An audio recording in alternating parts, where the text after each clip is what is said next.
은혜 받으실 하나님 말씀은 요한계시록 2장 18절로 29절 말씀입니다. 요한계시록 2장 18절로 29절 말씀입니다. 두아디라 교회의 사자에게 편지하기를 그 눈이 불꽃 같고 그 발이 빛난 주석과 같은 하나님의 아들이 가라사대 내가 내 사업과 사랑과 믿음과 섬김과 인내를 아노니 내 나중 행위가 처음 것보다 많도다. 그러나 내게 책망할 일이 있노라. 자칭 선지자라 하는 여자 이세벨을 내가 용납함이니 그가 내 종들을 가르쳐 깨어 행음하게 하고 우상의 재물을 먹게 하는도다. 또 내가 그에게 회개할 기회를 주었으되 그 음행을 회개하고자 아니하는도다. 볼지어다 내가 그를 침상에 던질 터요 또 그로 더불어 간음하는 자들도 만일 그의 행위를 회개치 아니하면 또 큰 환난 가운데 던지고 또 내가 사망으로 그의 자녀를 죽이리니 모든 교회가 나는 사람의 뜻과 마음을 살피는 자인 줄 알지라. 내가 너희 각 사람의 행위대로 갚아주리라. 두아디라에 남아있어 이 교훈을 받지 아니하고 소위 사단의 깊은 것을 알지 못하는 너희에게 말하노니 다른 짐으로 너희에게 지울 것이 없노라. 다만 너희에게 있는 것을 내가 올 때까지 굳게 잡으라. 이기는 자와 끝까지 내 일을 지키는 그에게 만국을 다스리는 권세를 주리니 그가 철장을 가지고 저희를 다스려 질그릇 깨뜨리는 것과 같이 하리라. 나도 내 아버지께 받은 것이 그러하니라.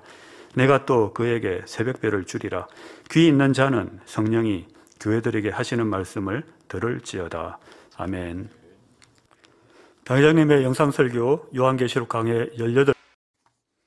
사랑하는 성도 여러분, 전 세계 및 전국의 지교회 성도 여러분, 지성전 성도 여러분, 전 세계 인터넷을 통해 예배드리는 모든 성도 여러분, 시청자 여러분, 오늘은 지난 시간에 이어 7교회 중 4번째 교회인 두아디라 교회에 대하여 증거합니다. 두아디라 교회는 주 안에서의 사업과 사랑, 믿음과 섬김과 인내 등에 대해 처음보다 나중 행위가 많으므로 칭찬을 들었지만 이러한 칭찬과 함께 두려운 책망의 말씀도 듣게 됩니다.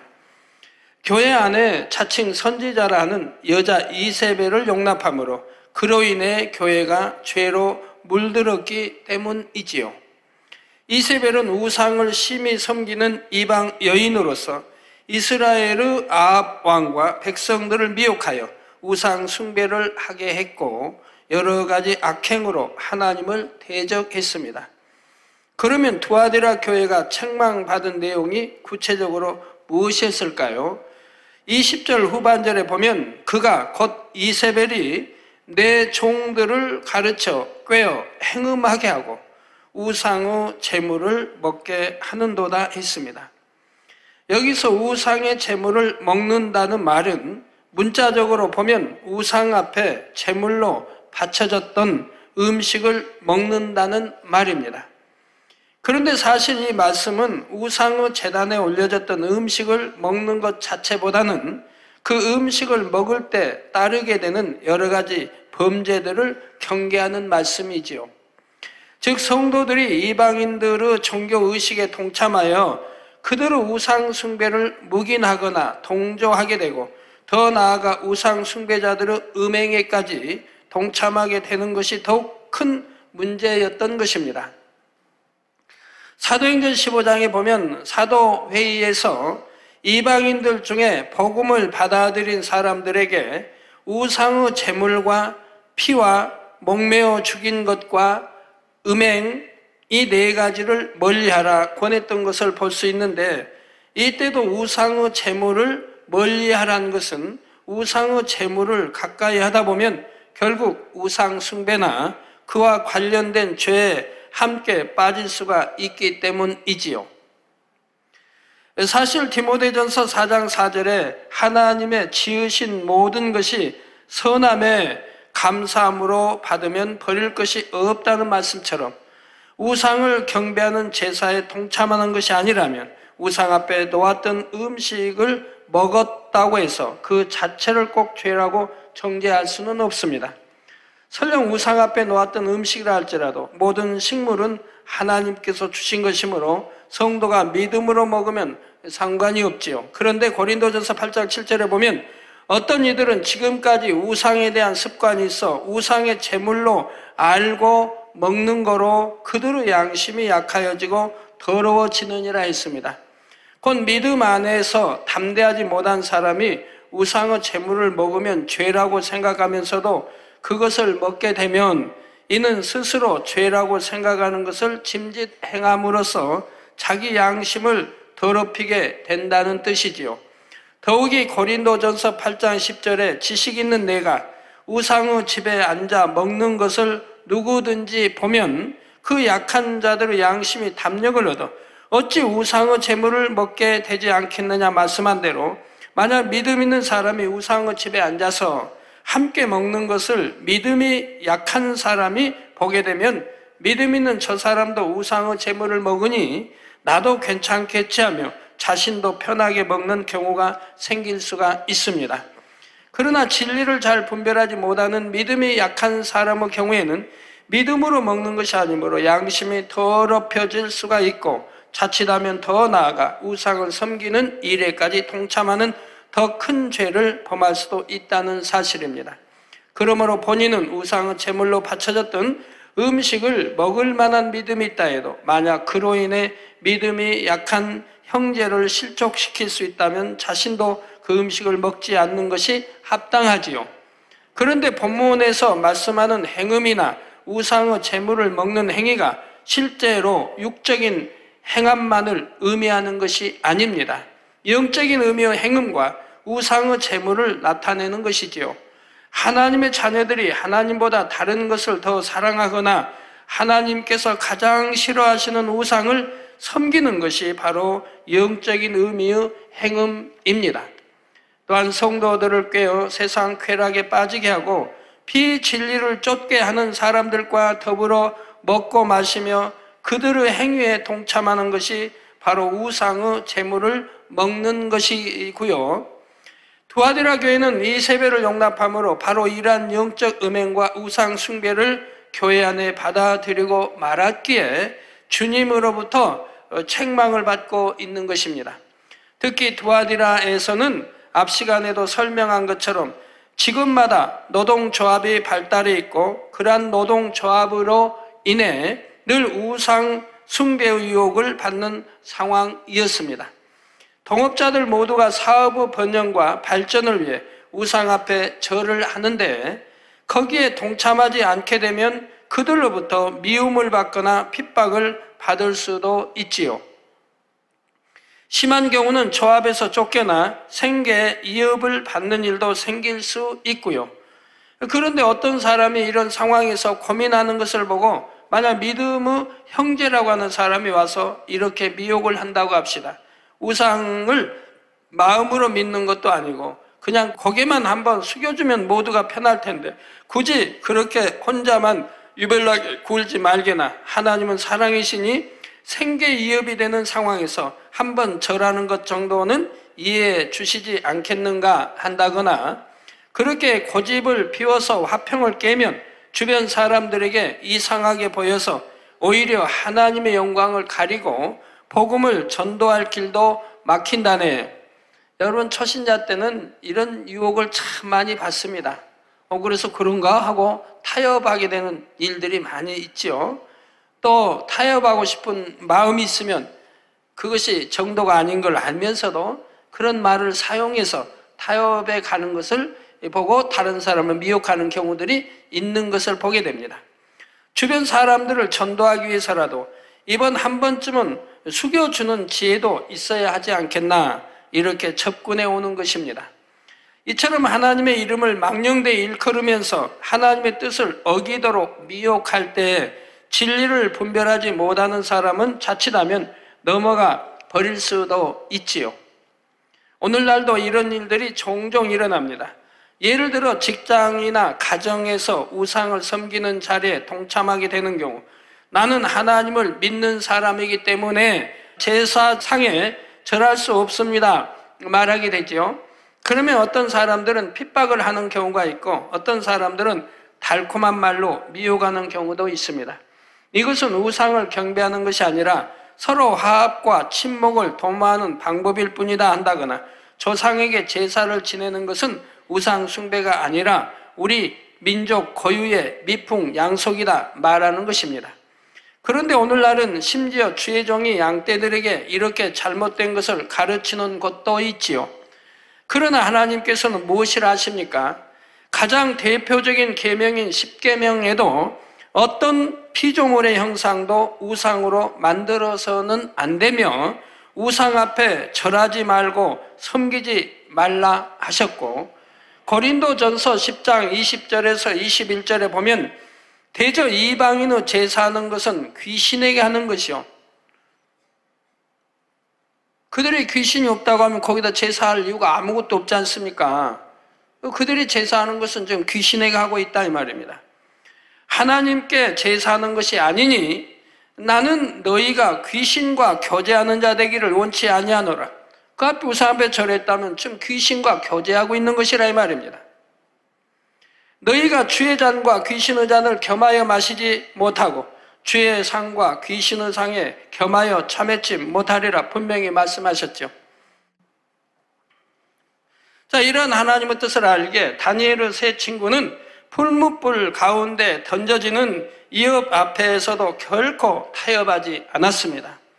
나는 하나님만이 유일신이심을 굳게 믿지만 이번에는 목숨이 달린 문제이니 딱 한 번만 우상 앞에 머리를 숙여도 하나님께서 이해해 주시겠지 하는 것이 아니죠. 그럼 하나님 이해해 주실까요? 하물며 풀무불에 던져지는 것도 아닌데 순간의 유익을 위해 하나님의 말씀을 어기고 영적인 행음과 우상의 제물을 먹는 행위에 빠진다면 이는 결코 용납되어서는 안 되는 일입니다. 또한 오늘날에는 교회들이 그럴듯한 명분을 내세워 우상을 섬기는 이방 종교단체와 교류하며 서로가 축복을 빌어주는 경우들도 있지요. 성경 구약이든 성경 어디에 그런 경우가 있습니까?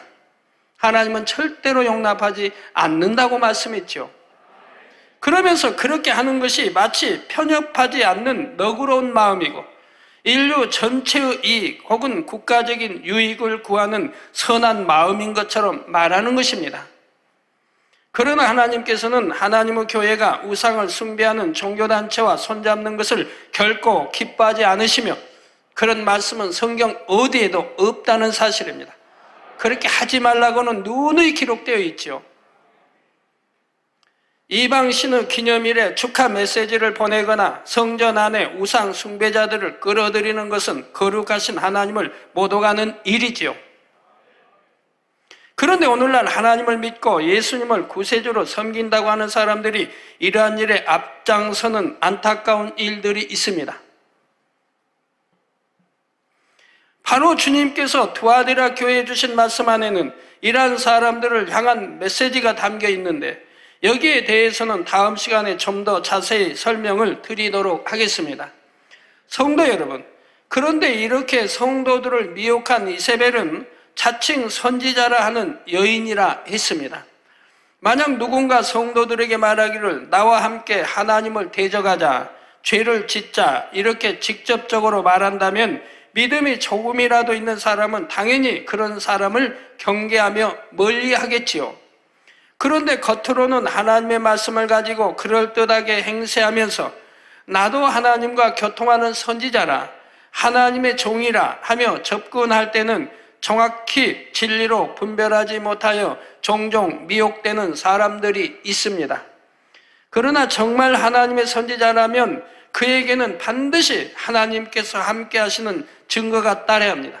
그 입술에는 나오는 증거가 아니라 우리 눈으로 볼 수 있는 증거가 따라야 할 것이라. 말로 그냥 내가 이렇게 한다고가 아니라 그가 말하는 것이 증거로 보여져야 할 것이라. 이것이 참인 거지요. 속이지 않는 참인 것이라 이 말입니다. 선과 사랑, 희생과 섬김과 온유함 등 성령의 열매, 빛의 열매가 맺혀 있을 것이고 무엇보다도 하나님께서 보장하시는 권세와 능력과 권능까지도 나타낼 것입니다. 그러니 참 선지자는 스스로 나는 선지자다 하지 않아도 성령의 역사를 받는 사람들은 그의 열매를 통해 그가 하나님의 사람인 것을 알아볼 수가 있죠. 자, 반면에 이세벨처럼 자칭 선지자라지만 실상은 그렇지 않는 사람은 진리로 분별해보면 그 정체가 드러납니다. 신명기 18장 22절에 보면 만일 선지자가 있어서 여호와의 이름으로 말한 일에 증언도 없고 성취함도 없으면 이는 여호와의 말씀하신 것이 아니요 그 선지자가 방자히 한 말이니 너는 그를 두려워 말지니라 했죠.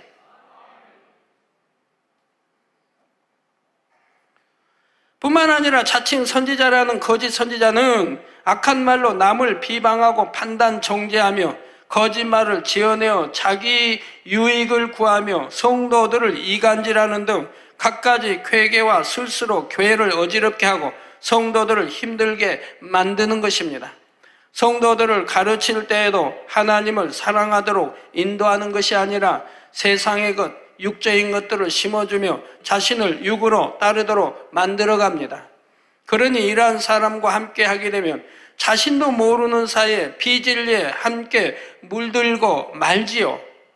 그러므로 교회 안에서는 이세벨과 같은 사람을 결코 용납하지 말아야 하고 거짓 선지자의 꼬임에 미혹되어 함께 죄를 짓는 일도 있어서는 안 됩니다. 물론 주의 종의 입장에서는 순종하지 않는 양떼, 목자를 시험하는 양떼라도 사랑으로 품고 인내하며 이끌어 가야 합니다. 그러나 교회 안에 사단의 회를 용납하거나 성도들을 미혹하여 사망으로 이끄는 이세벨과 같은 사람들이 교회 안에서 마음대로 활동하게 놔두는 것은 사랑이 아님을 잘 분별해야 됩니다. 그걸 용납하면 계속 물들어가서 사망길로 어딜 갈 수밖에 없지 않습니까? 그건 사랑이 아니라 이 말입니다. 그런 걸 용납하는 것을 사랑이라고 하지 않는 것이라 이 말입니다. 이세벨과 같이 교회를 어지럽히는 사람이 있다면 어떻게 해야 하는지에 대해서는 이미 여러 차례 설명을 했지요. 마태복음 18장 15절에서 17절에 내 형제가 죄를 범하거든 가서 너와 그 사람과만 상대하여 권고하라. 가서 너와 그 사람과만 상대하여 권고하라. 누구에게 알리지 말고 하라는 거죠. 그렇게 만일 들으면 내가 내 형제를 얻은 것이요 만일 듣지 않거든 한두 사람을 데리고 가서 다른 이제 그 누가 권면하면 들을 만한 다른 한 사람 또는 두 사람 이렇게 한두 사람을 데리고 가서 두세 증인의 입으로 말마다 증참케 하라. 만일 그들의 말도 듣지 않거든 교회의 말하고 교회의 말도 듣지 않거든 이방인과 세리와 같이 여기라 하셨습니다. 이렇게 정해진 절차에 따라 행해야 하는 것이고 그래서 상대가 회개할 때는 용서하며 과거의 잘못을 덮어주어야 하지만 그렇지 않고 끝까지 돌이키지 않을 때는 그런 사람이 교회를 회방하며 하나님의 영광을 가리도록 방치해서는 안 되지요. 여러분들이 어떠한 참 죄를 지었다 해도 육체를 행했다 해도 그 여러분들은 회개한다고 하지 않습니까? 회개하고 돌이키고 또 권면하면 듣고 회개하고 돌이키고 그래서 이제는 진리를 쫓아가고 다 이렇게 하는 것인데 한 번, 두 번 권면해도 듣지 않는다고 한다면 방치해 둘 수는 없는 것이지요.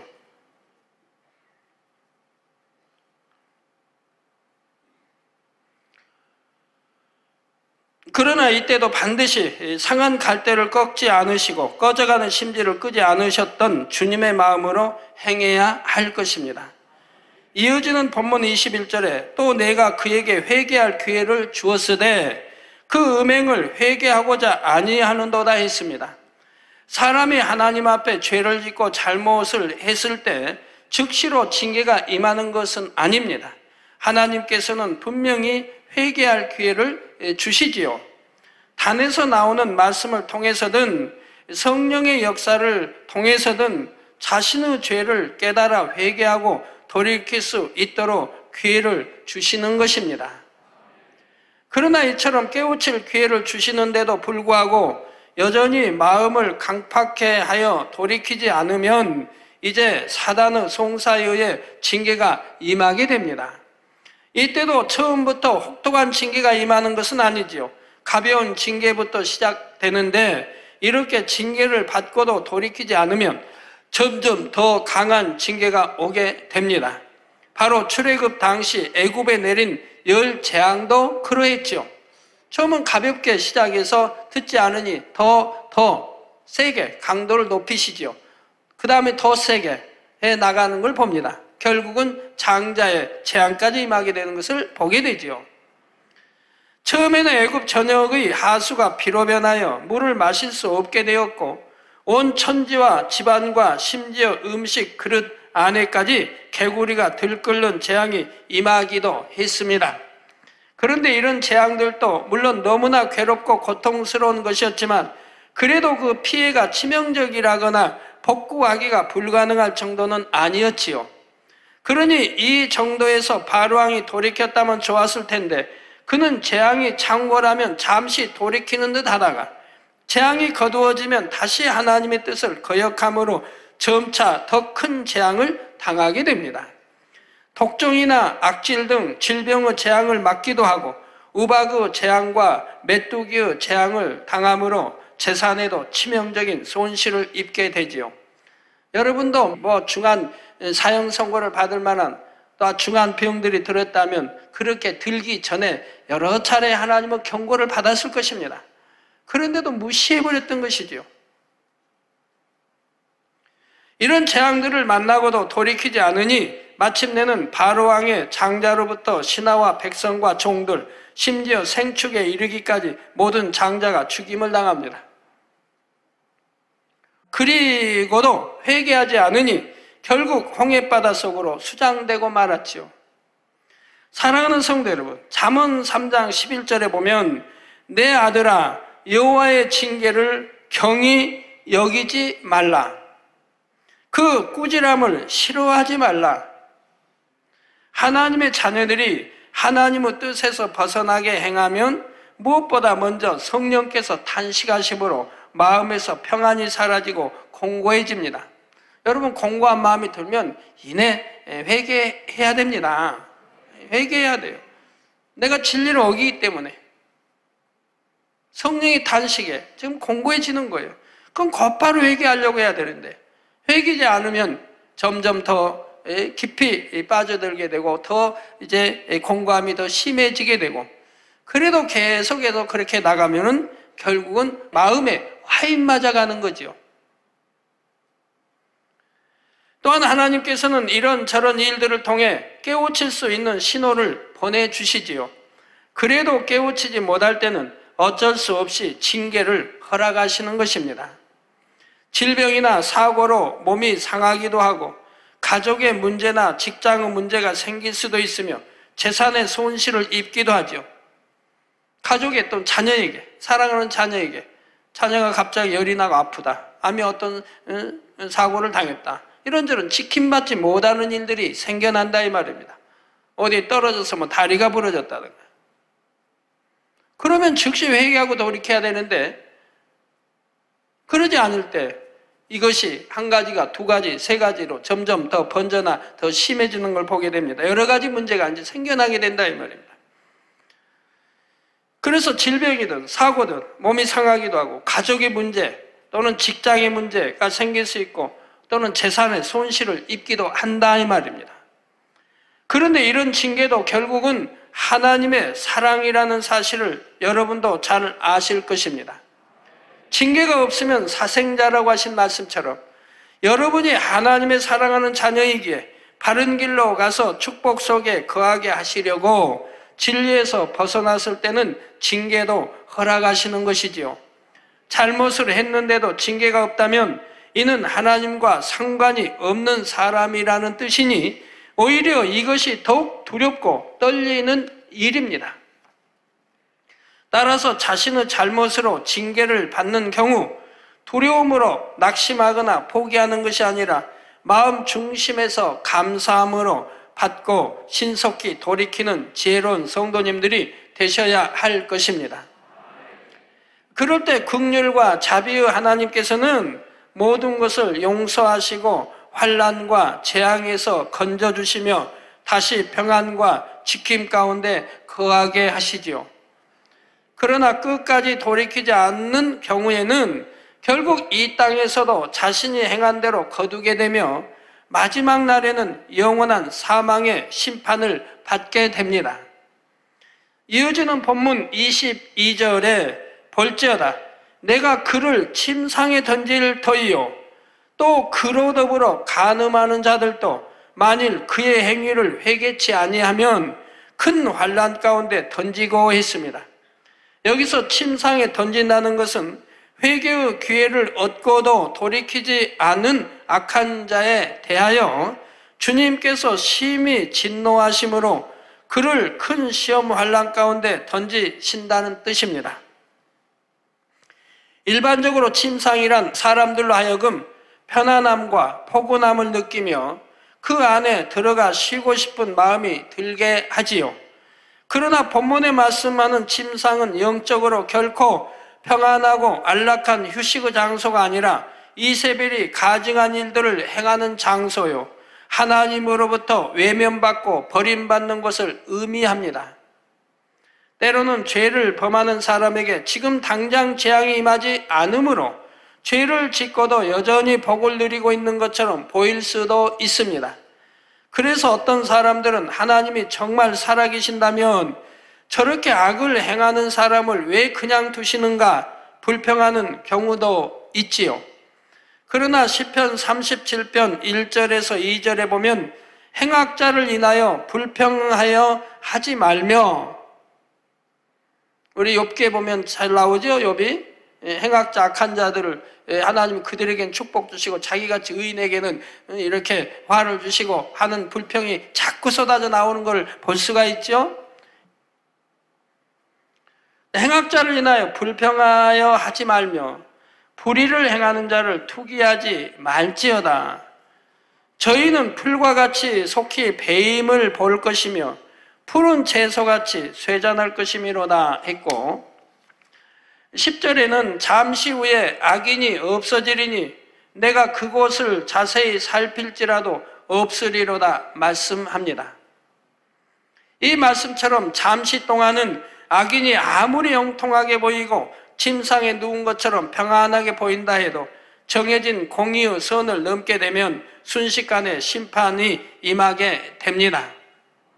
혹여 살아있는 동안에는 심판이 임하지 않고 평안하고 형통하게만 사는 것처럼 보일 때도 있지만 이때도 결국은 영원한 사망의 지옥불에 던져짐으로 결코 형통하다 말할 수가 없는 것입니다. 자, 이러한 사실을 깨닫지 못하는 사람들에게는 이세벨이 던져진 침상이 평안해 보이고 그럴듯하게 보이므로 미혹되어 그 안에서 함께 범죄하는 경우가 있지요. 이런 사람들에 대해 또 그로 더불어 간음하는 자들도 만일 그의 행위를 회개치 아니하면 큰 환난 가운데 던진다 말씀하고 있습니다.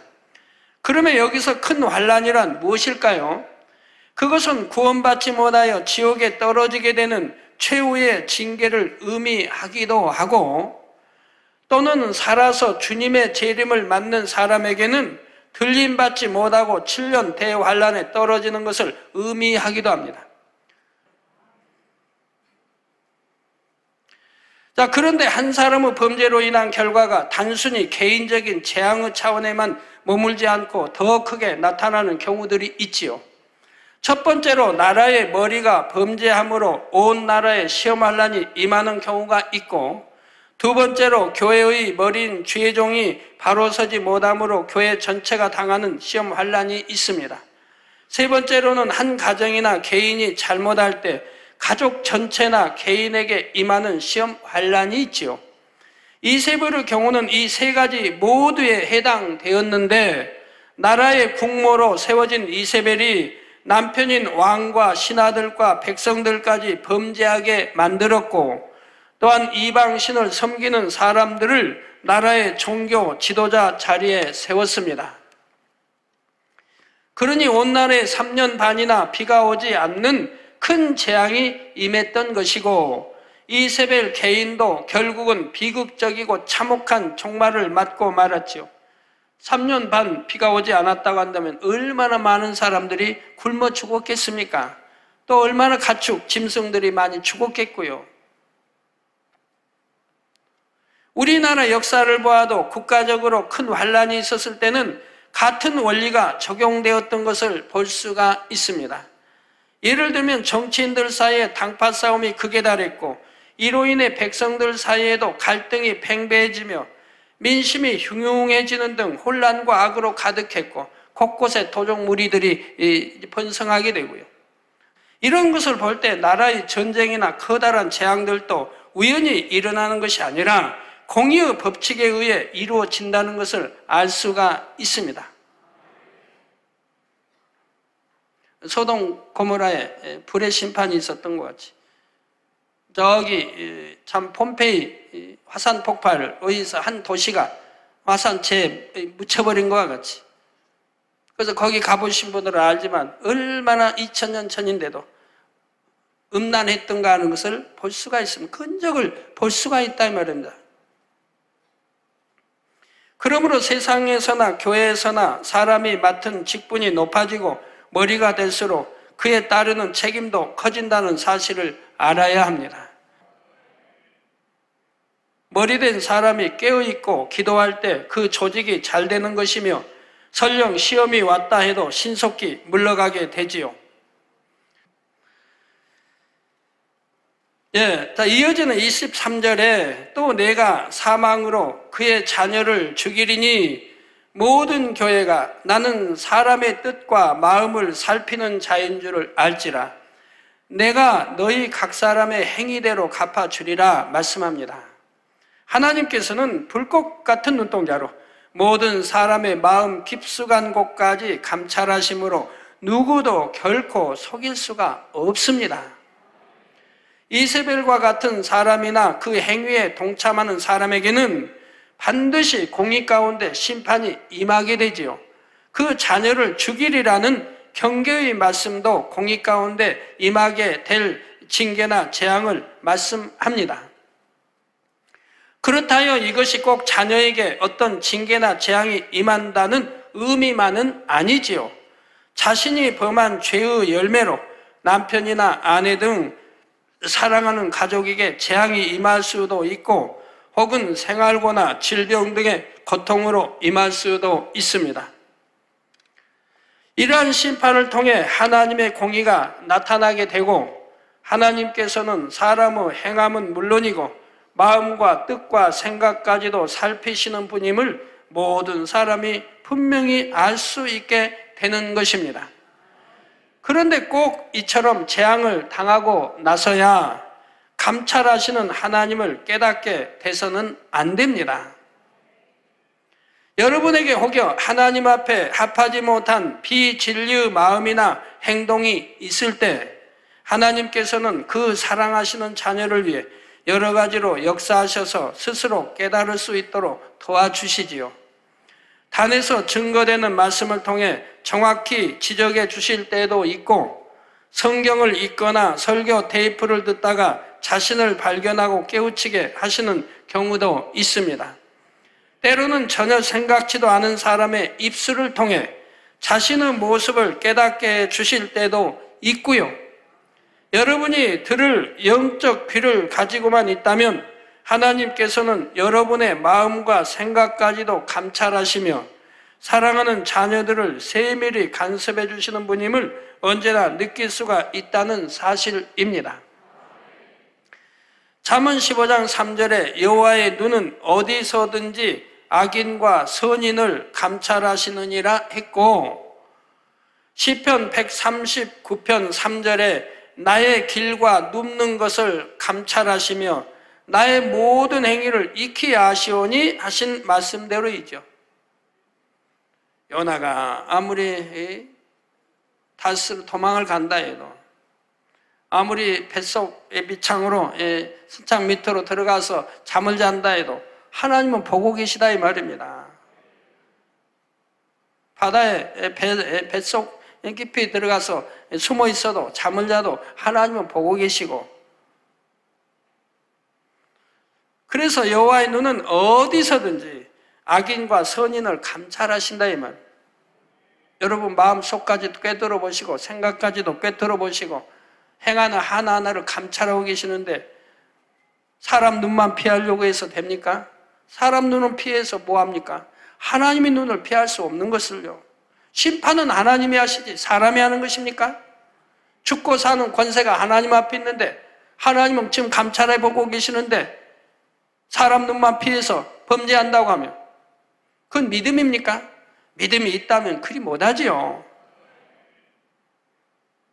그러므로 여러분은 오직 빛 가운데 행하셔서 모든 것을 감찰하시고 밝게 하시는 하나님 앞에 담대할 수 있기를 바랍니다.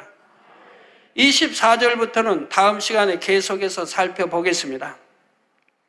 사랑하는 성도 여러분, 세상의 재판에서는 재판관의 잘못된 판결로 인해 애매히 고통을 당하는 사람이 있는가 하면 죄를 짓고도 형벌을 피해가는 사람도 있습니다. 또한 재판관이 아무리 공정하게 판결하고자 해도 사람의 깊은 마음속까지 살필 수는 없으므로 겉으로 보이는 행위만을 가지고 판결하게 하지요. 그래서 얼마나 억울하게 죄 없이도 당하는 사람들이 많습니까? 그러나 잠언 16장 2절에 사람의 행위가 자기 보기에는 모두 깨끗하여도 여호와는 심령을 감찰하시느라 하신 말씀대로 전지전능하신 하나님께서는 모든 사람의 언행을 감찰하실 뿐 아니라 생각과 마음 깊은 중심까지 밝히 보십니다. 그리고 각 사람에 대해 감찰하신 내용을 천사들로 하여금 낱낱이 기록하게 하시며 마지막 심판 날에는 그 기록에 따라 선악간의 모든 행함대로 갚아주시지요. 순간의 감정을 품고 노려보는 눈동자 하나까지도 하나님 앞에서는 숨길 수가 없으며 반면에 아무도 보지 않는 곳에서 행한 작은 선행도 심판 날에는 뚜렷하게 드러납니다. 여러분은 이러한 사실을 정말로 마음에 믿으시는지요? 정말 믿는다면 여러분의 말과 행동은 어떠해야 하겠고 마음과 생각은 어떠해야 하겠습니까? 여러분을 담당하는 천사들이 여러분에 대해 기록하고 있는 하늘나라 책에는 과연 어떠한 내용이 적혀 있을까요?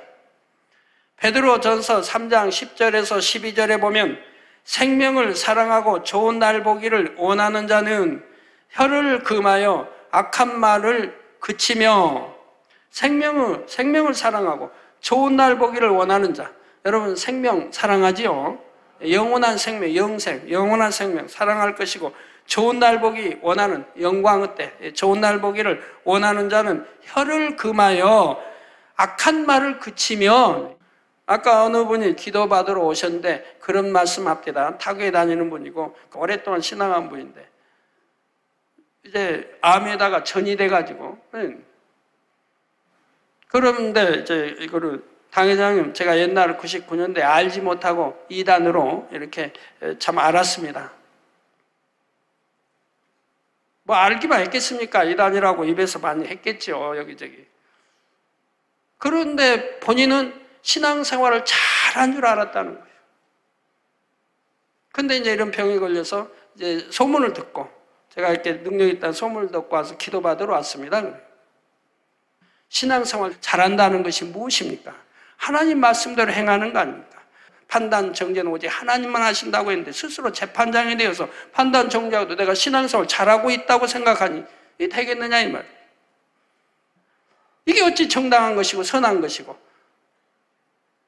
선한 사람은 절대 그러지 않는다 이 말입니다. 그래서 생명을 사랑하고 좋은 날 보기를 원하는 자는 혀를 금하여 악한 말을 그치며 악한 말을 하지 않는다 이 말입니다.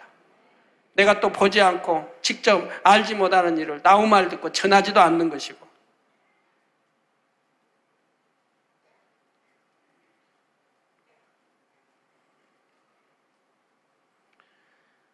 악한 말을 그치며 그 입술로 쾌유를 말하지 말고 악에서 떠나 선을 행하고 화평을 구하여 이를 쫓으라. 악에서 떠나라 이 말. 그래서 선을 행하라 이 말입니다. 그리고 화평을 구하여 이를 쫓으라. 화평을 깨는 것도 화평하지 않은 것도 악 아닙니까? 그래서 화평을 구하여 이를 쫓으라. 주의 눈은 의인을 향하시고 바로 주의 눈은 그런 자, 지금 화평을 구하고 다 이를 쾌를 말하지 않고 악한 말을 금하고 혀를 금하고 악에서 떠나고 이런 선한 자, 즉 의인을 향하시고 그의 귀는 저의 간구에 기울이시되, 바로 이런 선한 사람들, 의인의 간구와 기도에 하나님은 귀를 기울이신다 이 말, 들으신다 이 말입니다. 그런 기도를 들으신다 이 말이에요. 여러분이 내가 치료받지 못한 것도, 가난하고 어려운 모든 문제 있는 것도, 여러분이 바로 악에서 떠나고 하나님의 의인이 되고 선을 행하고 빛 가운데 이렇게 나가면서 기도할 때 하나님이 들으시는 거지. 그러지 않을 때는 기도해도 듣지 못하지요. 여러분, 많은 분들이 기도받으러 오는데 믿지도 않는, 전혀 믿지도 않고 뭐 하나님 저기도 않는 그런 사람들을 위해서 하나님 내 남편 위해 이렇게 축복 기도해 주세요. 범사 잘 되게 해주시고 물질을 축복 받게 해주시고 사업도 잘 되게 해주시고 이렇게 기도 받으러 올 때 참 답답해요. 선을 행할 때 하나님의 기도를 들으시는 건데 내가 진리 안에 살고 선하지 못하고 그렇게 행할 때 어떻게 듣겠느냐 이 말이에요. 내가 기도해 준다고 해서 어떻게 그것이 하나님 들으시겠냐 이 말이에요. 상대가 정말 선하고, 나 그럴 때 기도가 응답이 되는 거죠. 축복이 가는 것이고요. 그래서 주의 눈은 의인을 향하시고 그의 귀는 저의 간구에 귀 기울이시되, 즉 선한 자의 간구에 귀 기울이시되 주의 낯은 악행하는 자들을 향하시느니라고 말씀합니다.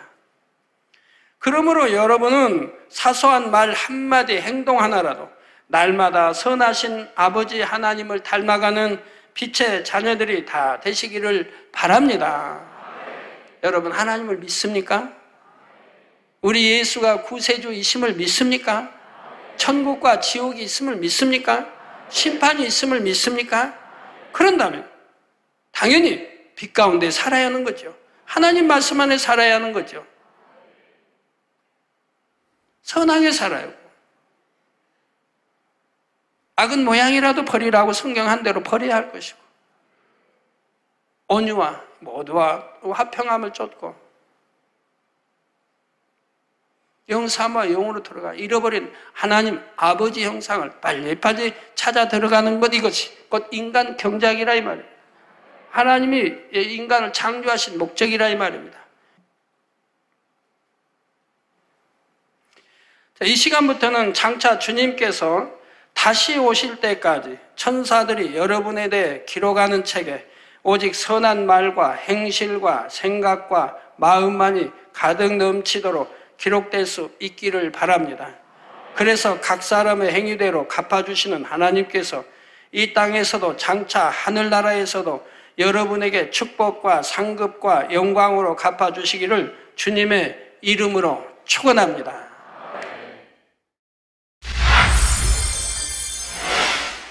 들으신 말씀을 생각하시며 다 함께 기도하시겠습니다. 할렐루야. 주님, 은혜와 사랑에 감사드립니다. 오늘도 들은 말씀이 믿음이 되고 생명이 되게 도와주시기 원합니다. 죄를 깨달을 수 있는 은혜를 주시고, 죄를 깨달았으면 나중에 용서받겠다 하며 자신의 유익을 따라 살고 미루다 버림받고 구원의 기회를 놓치는 것이 아니라 즉시 죄를 버리고 회개하고 돌이킬 수 있는 은혜 주시기 원합니다. 하나님의 뜻이 어디 있는가 알아 하나님의 뜻대로 살아가는 지혜롭고 슬기로운 자녀들이 될 수 있도록 축복해 주시기 원합니다. 우리 주 예수 그리스도의 이름으로 기도하옵나이다. 아멘. 영상을 통하여 당 회장님의 환자를 위한 기도를 받겠습니다. 아픈 곳이나 연약한 곳 위에 손을 얹고 기도 받으시고, 아프지 않은 분들은 가슴에 손을 얹고 마음의 손을 위해 믿음으로 기도 받으시기 바랍니다. 할렐루야. 전능하신 사랑의 아버지 하나님, 이 시간 기도 받는 모든 성도님들 위해 안수하여 주옵소서. GCN과 인터넷과 화상을 통해 기도 받는 지교회와 지성전 그리고 전세계 하나님의 자녀들 위에도 시공간을 초월하여 역사하여 주시기를 원합니다. 믿어지는 믿음을 주시고 부정적인 생각과 의심의 세력을 물리쳐 주옵시며 모든 시험 환난도 물리쳐 주옵소서. 머리부터 발끝까지 오장육부 뼈 마디마디 온몸의 신경 조직 세포 등 아픈 곳마다 성령의 불로 태우시고 근본의 빛으로 역사하여 주옵소서. 예수 그리스도의 이름으로 명하노니 원수마귀 사단 모든 질병 균 연약함아 물러가라. 빛이 여임하라. 모든 불치 난치병도 성령의 불로 태워 깨끗하게 역사하여 주옵소서. 말라리아를 비롯한 모든 풍토병도 물리쳐 주옵소서. 감기, 기침, 열, 몸살, 독감 등 각종 유행성 질병도 다 물러가라. 어떠한 유행성 질병 균도 틈타지 않게 지켜 주옵소서. 위암, 폐암, 간암, 유방암, 자궁암, 대장암, 피부암 등 각종 암과 에이즈, 백혈병, 뇌졸중, 고혈압, 저혈압, 심장병, 폐병, 위장병, 당뇨, 부인병, 피부병, 갑상선 질환과 모든 염증도 깨끗게 하여 주옵소서. 소아마비, 중풍, 관절염, 디스크도 온전케 하여 주옵소서. 요통, 두통, 신경통을 비롯한 모든 통증은 사라질지어다. 간질, 자폐증, 우울증, 조울증, 노이로제 등 모든 정신질환도 물러가라. 모든 마비된 것도 풀어지고 일어나 걷고 뛸지어다. 눈도 잘 보이게 하옵시고 귀도 잘 들리게 하여 주옵소서.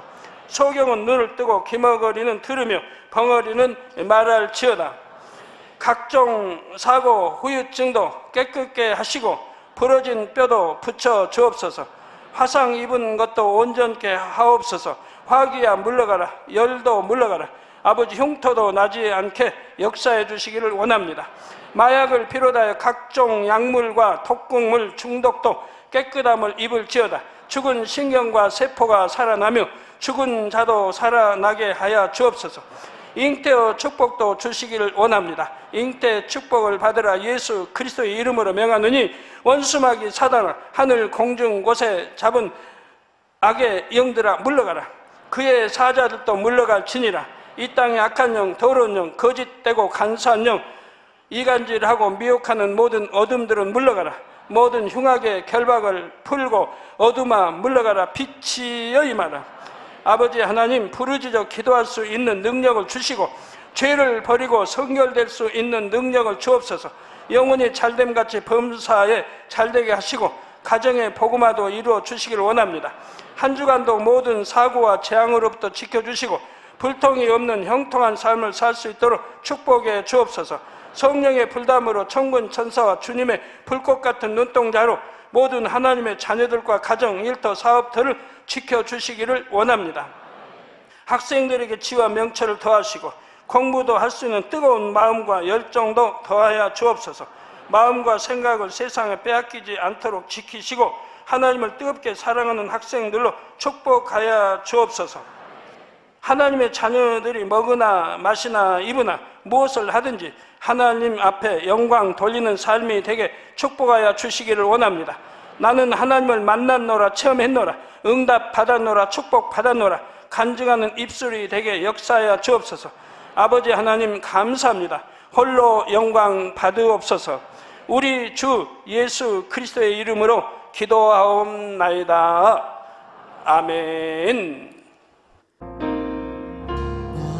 涙の中おらる主愛の主それは命与える救いの